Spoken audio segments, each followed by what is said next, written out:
Bayangkan seorang ibu tua yang tinggal di rumah reot, dengan dapur yang sudah lama tak mencium aroma nasi hangat. Tapi setiap malam, tepat di sepertiga malam terakhir, ia bangkit, bukan untuk meratap, tapi untuk bersujud.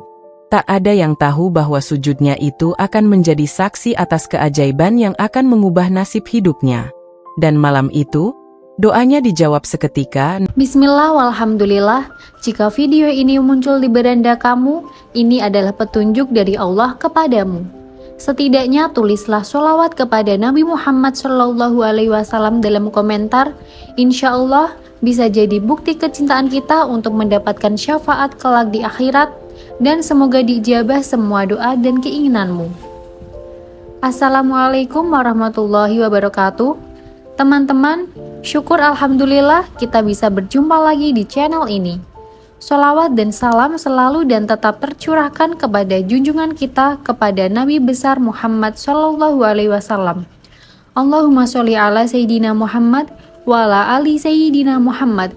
Harapan dan doa kita bersama, semoga kita semua diberikan kesehatan, dilapangkan rizki, dan diampuni dosa serta dipanjangkan umurnya. Amin ya robbal alamin. Namanya Ibu Rahmah, usia 62 tahun. Seorang janda yang hidup sendirian di pinggir desa kecil di Jawa Tengah. Rumahnya sederhana, berdinding papan yang mulai lapuk, beratap seng yang berisik jika hujan turun. Anak semata wayangnya, Randy, sudah 5 tahun merantau ke Jakarta dan tak pernah memberi kabar. Bahkan teleponnya pun tak pernah aktif lagi. Setiap pagi, Ibu Rahmah bangun lebih awal dari ayam jago. Ia menimba air, menyapu halaman, dan menyiapkan dagangan kecil-kecilan. Pisang goreng dan kopi sachet yang ia jual di depan rumah dengan meja kecil seadanya. Penghasilannya tak seberapa, tapi cukup untuk sekadar makan sehari-hari, kadang hanya dengan garam dan air hangat. Yang tak diketahui orang-orang adalah, setiap malam, sebelum azan subuh berkumandang, Ibu Rahmah selalu bangun. Ia menyuci wajahnya dengan air wudhu yang dingin, lalu membentangkan sajadah lusuh peninggalan almarhum suaminya. Ia tidak pernah melewatkan sholat tahajud, meskipun tubuhnya mulai sering pegal dan lututnya bergetar menahan usia. Tapi ada satu doa yang selalu ia panjatkan dalam setiap sujudnya, tanpa pernah berubah. Ya Allah, lindungi anakku Randy, dan pertemukan kami kembali. Jangan biarkan ia binasa di jalan yang salah. Kalaupun hidupku harus berakhir dalam sunyi, izinkan aku tahu bahwa anakku masih hidup, masih ingat siapa ibunya. Tangis sering mengalir bersama zikirnya, tapi tak pernah ada jawaban.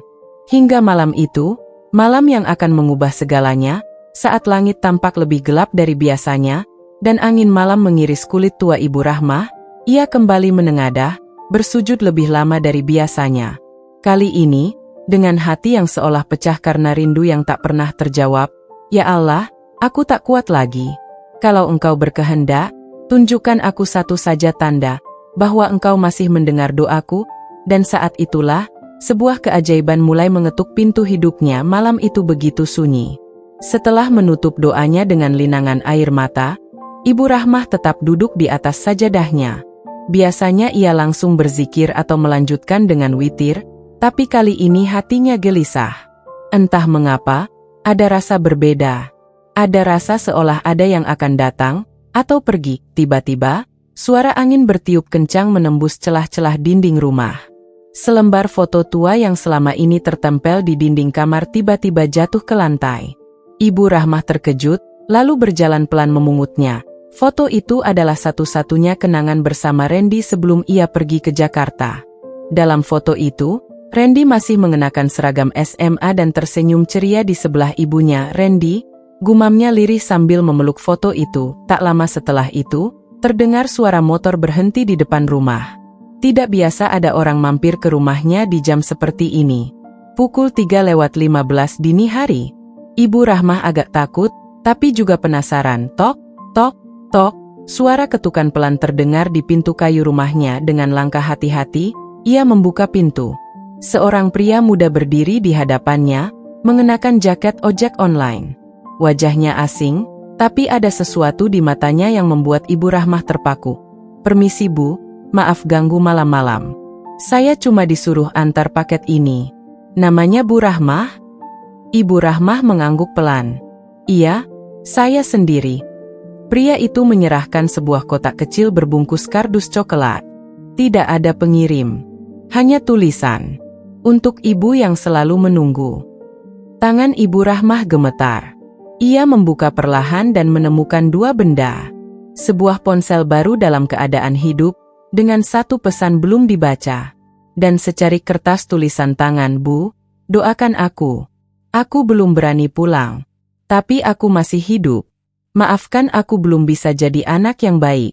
Aku janji akan kembali. Air mata Ibu Rahmah tak bisa dibendung. Ia menatap layar ponsel yang langsung memunculkan foto profil WhatsApp, wajah Randy. Di sepertiga malam yang sama, doanya didengar dan dijawab. Seketika, ia bersimpuh lagi di sajadahnya, kali ini bukan dengan kesedihan, tapi dengan sujud penuh syukur. Pagi itu, cahaya matahari masuk dari celah dinding rumah Ibu Rahmah, menyinari wajahnya yang masih menyimpan bekas air mata bahagia. Ia belum tidur semalaman. Ponsel di tangannya masih menyala, dengan pesan dari Randy yang sudah ia baca berkali-kali.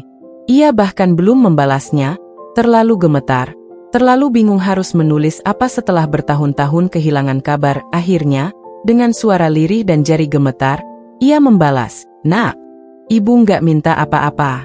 Asal kamu sehat, dan masih ingat sama Allah, itu sudah cukup buat Ibu. Ibu tunggu kamu pulang, meski cuma sebentar." Setelah itu, Ibu Rahmah hanya bisa menunggu. Beberapa menit kemudian, ponselnya bergetar. Panggilan masuk. Randy dengan napas tertahan dan tangan bergetar, ia menjawab, "Halo," dan terdengarlah suara yang sudah lama hilang dari hidupnya. Suara yang dulu menanyakan uang jajan, minta dibelikan sepatu, dan terakhir, meminta restu merantau ke Jakarta. "Bu, maafin Randy ya, Bu." Tangis pun pecah. Di dua tempat berbeda. Di rumah tua di desa, dan di sebuah kontrakan sempit di Jakarta. Mereka tak bicara panjang, hanya saling menahan tangis dan meminta maaf. Dari suara Randy, Ibu Rahmah bisa merasakan satu hal. Anaknya telah berubah. "Bu, selama ini Randy salah. Jauh dari Ibu, jauh dari Allah." Tapi 2 bulan terakhir, Randy ikut ngaji lagi, ikut kajian, dan tiap malam Randy juga coba tahajud, tapi nggak kuat nahan tangis, karena selalu keinget Ibu. Ibu Rahmah menutup mulutnya, tak sanggup berkata-kata. Ia hanya menjawab lirih, "Nak, Allah Maha mendengar, doa kita berdua." Akhirnya saling bertemu. Percakapan itu singkat, tapi cukup untuk menghidupkan harapan yang hampir padam. Randy berjanji akan pulang. Tapi bukan sekadar pulang. Ia ingin membawa sesuatu. Ia ingin memperbaiki semuanya, dan Ibu Rahmah? Ia kembali menyiapkan rumah kecilnya.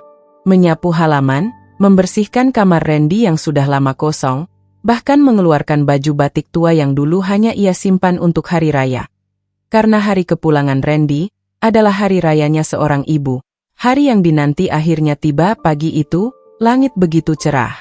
Burung-burung berkicau riang di sekitar rumah Ibu Rahmah, seolah tahu ada kabar bahagia yang akan datang.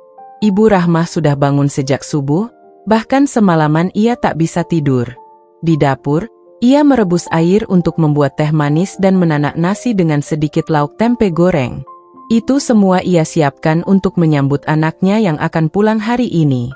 Bukan pesta besar, tapi cukup untuk menyambut kehangatan yang telah lama hilang. Waktu berjalan lambat. Jam menunjukkan pukul 9 pagi, lalu 10, lalu 11. Jantung Ibu Rahmah berdetak semakin cepat setiap kali mendengar suara motor melintas di depan rumah. Tapi belum ada tanda-tanda Randy. Hingga akhirnya, sekitar pukul 11.45, terdengar suara motor berhenti tepat di depan pagar bambu rumahnya. Ibu Rahmah berjalan pelan ke depan, dan di sanalah, ia melihat seorang pria dengan ransel besar turun dari motor ojek online. Langkah pria itu pelan, penuh ragu. Matanya langsung menatap mata ibunya dari kejauhan. Ibu Rahmah terdiam. Ia menutup mulutnya. Air matanya langsung tumpah. Meski rambut Randy kini lebih panjang, tubuhnya lebih kurus, dan wajahnya tampak letih, tapi ia tetap anak yang dulu ia besarkan dengan penuh doa. "Bu," hanya itu yang Randy ucapkan sebelum ia berlari dan memeluk ibunya erat-erat. Ibu Rahmah menangis di bahunya, seakan membuang semua rasa rindu, kecewa, harapan, dan cinta dalam satu pelukan. Maafin Randy, Bu. Randy bawa banyak dosa. Tapi Randy pulang bawa niat yang baru. Ibu Rahmah tak menjawab. Ia hanya mengelus punggung anaknya, berulang-ulang mengucap, Alhamdulillah, ya Allah, terima kasih. Engkau benar-benar mendengar sujud hamba MU. Randy kemudian membuka ranselnya dan mengeluarkan sebuah Al-Quran kecil dan selembar sertifikat. Bu, ini Al-Quran yang selalu Randy baca selama 2 bulan terakhir. Dan ini sertifikat pelatihan kerja. Randy diterima kerja di perusahaan logistik. Tapi sebelum mulai kerja, Randy mau pulang, minta maaf ke ibu, dan sujud di tempat Randy dulu dibesarkan. Mata Ibu Rahmah berkaca-kaca lagi. Tak hanya Randy kembali, tapi ia juga kembali dengan hati yang baru. Hati yang telah dibasuh air mata di sepertiga malam harinya. Untuk pertama kalinya setelah bertahun-tahun, mereka tahajud bersama, ibu dan anak. Berdiri berdampingan di atas sajadah. Menangis dalam rukuk dan sujud yang panjang. Dan kali ini, bukan lagi tangisan rindu atau kesedihan. Tapi tangisan syukur. Malam itu menjadi malam paling damai dalam hidup Ibu Rahmah. Di atas sajadah lusuh yang telah menyerap ribuan air mata dan doa, kini ada 2 insan yang bersujud. Seorang ibu dan anak lelaki yang sempat hilang arah, lalu kembali dalam pelukan rahmat Allah. Suara tangis lirih terdengar, menyatu dengan bisikan zikir. Udara malam desa begitu tenang, hanya sesekali terdengar angin melewati celah bambu dinding rumah. Setelah sholat tahajud selesai, Randy duduk bersila di samping ibunya. Bu, Randy nggak tahu harus mulai dari mana. Tapi Randy tahu satu hal, hidup ini kosong tanpa Allah. Dulu Randy pikir uang bisa beli segalanya, tapi makin dikejar, hidup makin sempit. Tapi sejak Randy mulai tahajud, semuanya berubah. Bu, Ibu Rahmah mengangguk pelan, sambil mengelus kepala anaknya. Nah, ibu nggak pernah minta kamu jadi kaya. Ibu cuma minta kamu nggak lupa siapa yang membesarkanmu, dan siapa yang menciptakanmu. Randy menunduk. Lalu ia membuka amplop kecil yang ia simpan di dalam tasnya. Isinya, uang tunai 3 juta rupiah dan 1 surat kecil. Ini gaji pertama dari kerja freelance logistik. Belum banyak, Bu. Tapi Randy mau bayar hutang Randy yang dulu ninggalin ibu gitu aja. Ibu Rahmah tak bisa menahan haru. Tapi ia segera menggeleng lembut. Nak, hutangmu bukan uang, tapi doa. Lanjutkan sujudmu. Jangan cuma malam ini. Karena tahajudmu bukan hanya menyelamatkan kamu, tapi juga membesarkan hati ibu. Hari-hari berikutnya berlalu dengan cepat. Randy kembali ke Jakarta untuk mulai bekerja secara resmi, tapi kini ia rutin mengabari ibunya. Bahkan setiap malam Jumat, ia tetap menyempatkan tahajud dan menelepon Ibu Rahmah setelahnya. Ibu Rahmah sendiri mulai dikenal warga sekitar karena kisahnya menyentuh hati banyak orang. Seorang ustazah dari kota pernah berkata setelah mendengar kisah ini, kalau ada satu kisah nyata yang bisa menggambarkan kekuatan tahajud, itu adalah kisah Ibu Rahmah. Karena sujud seorang ibu bisa menembus langit dan mengguncangkan takdir anaknya. Dan benar, bukan karena panjangnya doa, bukan pula karena indahnya kata-kata, tapi karena hati yang sujud dengan sepenuh pasrah dan cinta yang dibalut keikhlasan.